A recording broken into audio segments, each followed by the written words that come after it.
Welcome to today's Explainer. It's June 28th, 2026, and we are unpacking some seriously profound stuff today from Yasminn's channel just to see what happens. We're diving right into a massive paradox. Is pleasure trapping us, or is it actually setting us free? It's such a wild dual perspective, right? Because on one hand, Yasminn paints existence as this divine, cosmic playground. But then on the flip side, she breaks down how pleasure has literally been weaponized against us. Yeah, so it begs the ultimate question. Is pleasure your ultimate liberation, or is it just an invisible cage? For this explainer, I'm going to be taking Yasminn's angle on spiritual liberation.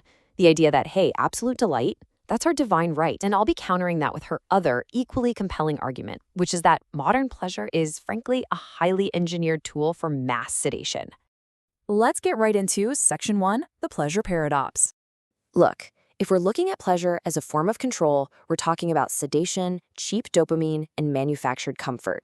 This is the reality of our modern systems, basically designed to just keep us quiet. Right, but in stark contrast to that, pleasure as divinity represents bliss, total openness, and this ancient concept of ananda. So this right here, this is our battleground for today. Which of these two forces is actually running your life? Moving on to Section 2, Soma and the dopamine cage. Yasminn points out something super crucial here, that our current society actively engineers pleasure just to pacify everyone. She draws heavily on Aldous Huxley's dystopian classic Brave New World, and the core philosophy is pretty dark. Authorities don't actually need to use force to keep us from rebelling. They literally just have to keep us comfortable. The modern leash isn't fear, you guys, it's pleasure. And the parallel between Huxley's fiction and our actual reality here in 2026 is honestly kind of chilling. Huxley imagined Soma, right? This state-issued, lab-designed pill to just erase the agony of being human. But today, we don't swallow Soma, we swipe for it. Our modern sedative erases boredom, it's meticulously designed by algorithms, and it gets delivered instantly, right through our phones. And all of this traps us in what philosopher Byung-Chul Han calls the Burnout Society. We end up actively exploiting ourselves in the name of endless consumption. We never truly rest. Because think about it, real rest requires silence, right? It requires presence. Instead, we're just constantly self-soothing with these cheap dopamine hits because we're absolutely terrified of sitting alone with our own thoughts. Which brings us to Section 3, Ananda, our divine natural state. Okay, I have to step in and fiercely counter this cynical view because Yasminn presents this incredibly profound alternative. It's rooted in the ancient Hindu concept of Ananda. And this is basically the idea that our natural baseline state is actually one of infinite bliss, joy, and delight. Like stress and exhaustion, those aren't our default settings. We've just been conditioned to totally forget our divine origins. Exactly. And she builds on this with a concept called Leela. This translates to the universe as a cosmic playground. In this framework, existence itself was created by Source for the absolute simple pleasure of expression, amusement, and curiosity. Like, we are literally meant to play. The idea is that the universe essentially explores itself through our joy. But why did we lose that? That's Section 4, the demonization of delight. So why does this dopamine cage even exist in the first place? Well, Yasminn explains it's because we've been historically conditioned to suppress natural joy. She points out how society historically controlled women by framing pleasure and autonomy as sinful, largely to protect patriarchal property lines. Think of the archetype of Eve, demonized for her curiosity and pleasure-seeking. Conversely, you have Mary, where obedience and silence were praised as pure. By making bodily pleasure feel shameful, society effectively cuts us off from our own inherent power. It's absolutely crucial, as Yasminn states, to understand that pleasure requires openness to exist. Historical guilt and shame, they cause literal physical tension in the body. When you carry shame, your breath tightens. You physically close yourself off from this divine potential. And guess what? That makes you the perfect susceptible target for that cheap digital sedation Host A was just talking about. Right, which leads us to Part 5, sedation versus liberation. So, how do we actually tell if we're playing the divine game of Leela, or if we're just numbing ourselves with modern Soma? Well, it all comes down to the body's reaction. Cheap dopamine is numbing, it's fast, it's isolating, and it creates that physical tension. It's that endless doom scrolling that just leaves you feeling completely empty inside. Exactly. But connecting pleasure, That's found in conscious touch or creating art or even just slow movement. It requires your absolute presence, and it actually creates bodily openness. It's essentially the difference between escaping your life and actually savoring the whole shebang. So let's fix it. Section 6. Reclaiming conscious joy. To escape the cage, Yasminn offers this highly practical, incredibly simple framework, the 10-second pause. When you notice you're in the loop, right, you catch yourself instinctively reaching for that digital distraction, just stop. Sit in silence for exactly 10 seconds and ask yourself, what am I actually feeling underneath this sudden urge to scroll? And the core philosophy behind this pause is that curiosity is far more powerful than control. Like, we shouldn't feel guilty or try to rigidly suppress our impulses. Actually, scratch that. It's more about approaching our own numbness with gentle curiosity. We need to start treating our daily lives as an experiment rather than some test we're constantly failing at. So, we want to leave you with this final central challenge. Think about it. What are you actually feeling underneath your impulse to scroll right now? Yeah, we challenge you to apply that 10-second rule literally the second Disexplainer ends. Step out of that dopamine loop, tap into your own curiosity, and reclaim your cosmic playground. Thanks for exploring with us today. So what if the thing you crave the most, like at the end of an incredibly exhausting day, the comfort, the endless scrolling, just, frictionless entertainment, what if that is actually the exact mechanism keeping you trapped? Yeah, and it's such a dark twist of irony, right? Because what if that same fundamental desire for pleasure is also somehow the only actual doorway to experiencing like unfiltered divine consciousness? Right. And that tension, that wild paradox is exactly what we're going to be unpacking today. It's Sunday, June 28th, 2026, and we are embarking on a deep dive into the really fascinating philosophical architecture laid out by a young creator named Yasminn. Yes, from her YouTube channel, just to see what happens. Exactly. And the mission for this deep dive is to untangle this super jarring discrepancy in how she views pleasure. Because on one hand, she catalogs it as a modern Soma, like a highly engineered tool of control that just sedates us. Right. But then on the other hand, she elevates pleasure to this divine potential. Like, it's an innate frequency that reconnects us to our truest selves. Which is, we are effectively mapping out a battleground here, and the battlefield is our own nervous systems. Yeah. Because to understand this, we really have to look at how a society structured around attention and profit weaponizes our biological drive for comfort, and then, figure out if it's even possible to reclaim authentic real joy when everything around us is a trap of synthetic numbness. The line between waking up and just completely numbing out is so incredibly thin right now. It really is. So let's start with the architecture of that numbing out, specifically Yasminn's deep dive into the modern translation of Aldous Huxley's Soma. Right, from Brave New World. Yeah, exactly. And we don't need to completely rehash the plot of the book, but we do need to isolate how that drug functioned, because Soma wasn't designed to just make people super euphoric. No, not at all. It was designed to erase friction. It was an emotional solvent. The second a citizen felt sadness or grief or even just profound boredom, they took a pill and chemically smoothed it over. They replaced it with artificial serenity. And that elimination of friction that's the critical baseline here. Huxley was warning us about a dystopia built not on terror, but on the systematic eradication of psychological discomfort. Right. The whole utility of Soma was that it kept everyone's emotional baseline so artificially flat that no one ever felt the sharp edges of reality. Yeah. And you need those sharp edges to question your conditioning. You do. And Yasminn makes this terrifying connection to the present day, because we don't swallow Soma today. We swipe it, we tap it. We scroll it. Yes, we binge it and buy it. Dopamine has effectively become the new Soma. We digitized it. We absolutely did. And Right. we divorced dopamine from its evolutionary purpose. Historically, dopamine was designed to propel us toward survival, like finding food, building a shelter, reproducing. Yeah, but now Now it's been isolated and concentrated and basically sold back to us as the reward for staying obediently inside this completely gamified system. Which is, okay, if you look at how people act, it's literally like eating empty calories when you're emotionally starving. Oh, that's a perfect analogy. Right, because it makes you feel full in that exact split second. But there is absolutely zero existential or intellectual nourishment happening. No. You spend like 2 hours doom scrolling, and the second the screen goes dark, that void inside you is still there. In fact, it's usually worse. But I do want to push back a little here just to play devil's advocate. Okay, go for it. Isn't it just human nature to want to take the edge off? I mean, life is hard. Exactly. Why is this specific modern version of seeking comfort so uniquely dangerous? Well, it's dangerous because of the passivity. A century ago, if you wanted to escape, you might stare into a fire or read a novel. And doing that actually allowed the default mode network of your brain to activate. Oh, right, where your mind wanders. Exactly. It processes latent anxieties. It does abstract problem solving. But algorithmic sedation scrolling actively suppresses that network. It captures your attention and forces it down a predetermined trap. So you aren't thinking, you're just receiving. Right. And that passivity is where the behavioral control locks in.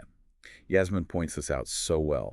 When you bathe the brain in constant low-level stimulation, your capacity for systemic critical analysis just degrades. Because you never have to sit with the friction of figuring things out. Exactly. If the friction required to question reality is instantly dissolved by an algorithmic pacifier, rebellion becomes neurologically impossible. You don't question the cage because the cage is dispensing perfectly timed hits of comfort. Wow. And that maps perfectly onto the pivot Yasminn makes when talking about how control actually works. She contrasts Orwell's vision of the future with Huxley's. Right, the fear of censorship versus the fear of saturation. Yes, because for decades we were all terrified of an Orwellian dystopia. We thought control would look like a dictator, hiding the truth, burning books, ruling through sheer terror. And we were preparing for the wrong dystopia. We really were. Because the Orwellian model requires so much energy to maintain. Fear is volatile. It breeds resistance. But Huxley understood that if you just drown the truth in a sea of irrelevant, hyper-stimulating noise, that's way more efficient. You don't need to ban books if nobody has the attention span to read one. Exactly. You don't need to force compliance if people choose it. And this brings in Byung-Chul Han's concept of the Burnout Society, which Yasminn heavily cites. Oh, yes. This part is fascinating. Right. Han says we've moved away from a disciplinary society where obedience is forced onto you from the outside and into an achievement society. We are basically exploiting ourselves, but we do it in the name of self-improvement and optimization. And pleasure. We exploit ourselves for the reward. Yes, we are both the ruthless boss and the exhausted employee. And the genius of the system is that it masks this exhaustion as freedom. Because we think we're choosing it. Like every second we spend sedated by our screens, we aren't imagining, we aren't rebelling. The leash used to be pain, but today, the leash is pleasure. Exactly. And look at what happens to a population that is constantly rewarded for just staying entertained. They lose the tolerance for the discomfort required to demand real change. Right. Which leads me to a thought experiment for you listening right now. Just think about this. If your cage has a remarkably comfy couch, infinite streaming, and a food delivery app right on your phone, do you ever actually bother to check if the door is locked? Most people don't. No, but it brings up a tough question.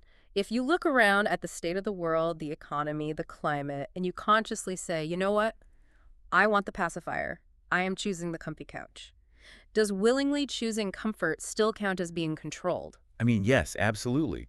Because it's a trap of our own making, but the options were curated for us. You are choosing the cage because you are terrified of what's outside of it. The raw discomfort of just being human. Exactly. You're trading your sovereignty for relief. And that pursuit of relief is what leads into the neurobiology of all this. Yasminn references Dr. Anna Lembke's concept of the dopamine nation, and this really explains the physical mechanism of the trap. Right, the pain of too much. We live in this world of overwhelming abundance, and ironically, it's creating a totally new kind of suffering. Yeah, because pleasure and pain aren't isolated systems in the brain. They operate like a seesaw. Dr. Lembke uses this great analogy of gremlins. Oh, right, the gremlins hopping on the seesaw. Yeah. When you experience a massive spike of dopamine-like from a viral video or buying something online, the pleasure side of the seesaw slams down. But the brain hates that imbalance. It wants homeostasis. Exactly. So to level it out, these neurochemical gremlins hop onto the pain side. But when the pleasure stimulus stops, the seesaw doesn't just go back to flat. It crashes hard onto the pain side. So you feel anxious, irritable, empty? Yes, and because we are constantly bombarding ourselves with cheap dopamine, our baseline is constantly skewed towards pain and deficit. Which Yasminn points out is a huge distinction. When we binge content or shop to cure that emptiness, we aren't actually chasing joy. No, not at all. We are escaping discomfort. We're using dopamine as an anesthetic to suppress the pain. But, and here's the kicker, by numbing the negative, we flatten absolutely everything. You flatten the entire human experience. Right. You lose the depth that comes from sitting with hard thoughts. But again, let me play devil's advocate here. Life is incredibly stressful for the average person. It is. So is it really a bad thing to want to mute the terrible news of the world for a couple of hours? I mean, are we just romanticizing suffering by saying we must sit in our agony? Well, no, avoiding pain is completely natural. The problem isn't the desire for relief. The problem is that society offers us this cheap, flattening dopamine to numb the pain, while at the exact same time it makes us feel intensely guilty for experiencing authentic, unearned pleasure. The guilt trap. Yes, this is such a huge part of Yasminn's argument. Yep. She talks about how society essentially tells us that we must endure suffering in order to deserve to feel good. Right. Like, if you're just sitting there feeling happy for absolutely no reason, people view it as a lazy move, or something you should actually be ashamed of. And that dynamic is entirely shaped by cultural narratives and, frankly, capitalism. We are taught from a very young age that pleasure is kind of dirty, or it's strictly tied to vice or addiction. Or consumerism. Like, you are told you have to buy a product or fix a flaw in yourself or work 80 hours a week before you are granted the permission to feel good. Exactly. You can't just be joyful. You have to earn it. It's like we've created a transactional economy for our own joy. That's exactly what it is. But we act like we have to purchase a moment of relaxation, and the currency we use is stress and exhaustion. It's insane. Why does society insist on keeping authentic pleasure locked behind this massive paywall of suffering? Well, because keeping us guilty keeps us productive. Wow. Yeah. If you believe you have to suffer to earn a weekend, you'll endure a miserable work week. But Yasminn offers this incredibly radical alternative to that transactional joy. She suggests viewing pleasure not as a sin and not as a commodity, but as our divine natural state. Yes. And this is where we get into the concept of ananda, which is just such a beautiful contrast to the cheap dopamine we've been talking about. It really is. Because ananda is a concept in Hinduism that translates to bliss, joy, delight, and awareness. And Yasminn argues that this bliss is actually our baseline human state, not stress, not fear. Right. And the physical and spiritual mechanics of this are so totally different from the dopamine hit. Think about shame or guilt or anxiety. How do they feel in your body? You completely close off, your shoulders tense, your breathing gets shallow, you're bracing yourself. Exactly. You become a fortress. But true pleasure, Ananda, it physically requires openness to exist. It does. You have to lower the defenses. Yasminn explains that it is a profound spiritual practice to simply feel genuinely good about yourself right now without needing to fix anything first. I just marvel at that dichotomy because it means cheap dopamine is basically like, it's like pulling a heavy, suffocating blanket over your head to hide from the cold. Oh, that's good. Right.